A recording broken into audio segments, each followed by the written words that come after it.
All right, so you're going to add these to the notes that you already took. Okay, so parts of a chemical equation. So we have reactants, and there's an arrow, and then we have our products. And so what happens is our reactants yield products. They give us products. So I'm going to give you an example here. So 2 magnesium plus O2 is going to give you 2 MgO. Right? So our reactants are over here, and there's our products. I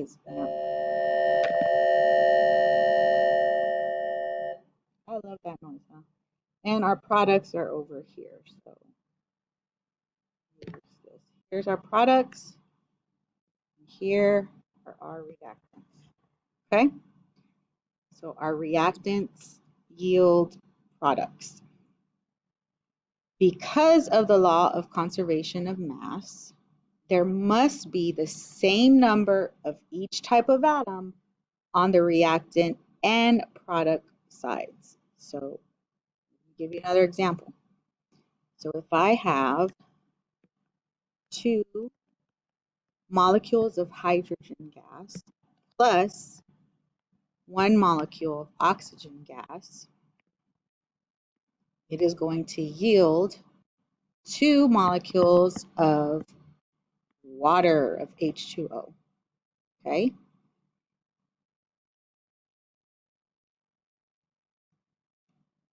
So let me show you how you would find out if this follows the law of conservation of mass. And I'm going to teach you the way that I learned when I was in college. So you draw this little chart here, and this is going to be your elements that are in your chemical equation. These are going to be the number. Why did that happen?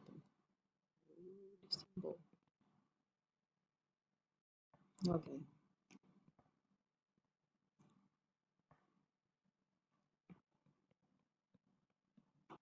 So the number of your reactants and then the number of each product. So I only have hydrogen and oxygen to work with here, which is good because simple, straightforward. So my reactants, I have a coefficient of 2, so that means I have to multiply it by the subscript that I have, which is 2. So 2 times 2, so I have 4 hydrogens on the reactant side, and I have just the 1 molecule of O2. So I have 2 atoms of oxygen on the reactant side. Now I come over here to my products. Okay, so again, when you have a coefficient, it applies to the entire molecule. So I have to multiply everything by 2.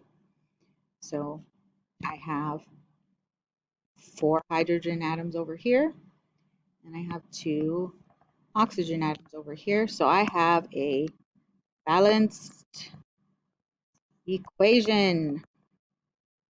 So this does follow the law of conservation of mass, and it is a balanced equation. And not all of your equations are always going to balance. So let's look at this one.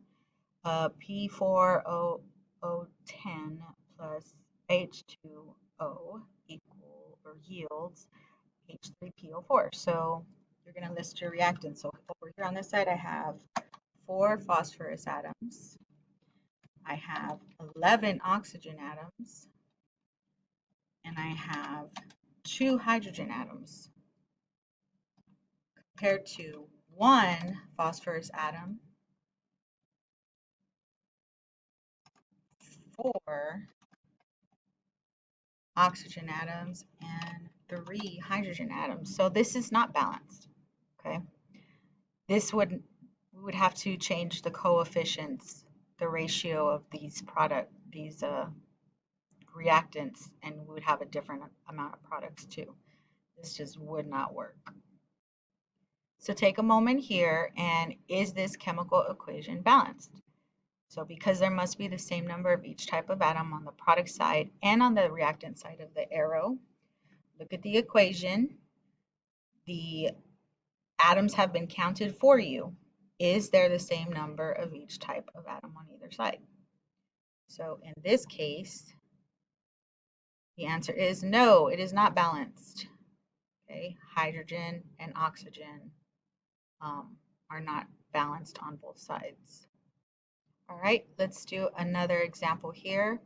This time there's some models for you to look at. Pause the video, give you the answer, and yes, this is balanced. Okay, so if you pause the video and you counted all of the different atoms, you would see that the reactants are equal to the products. The same number of atoms are on both sides.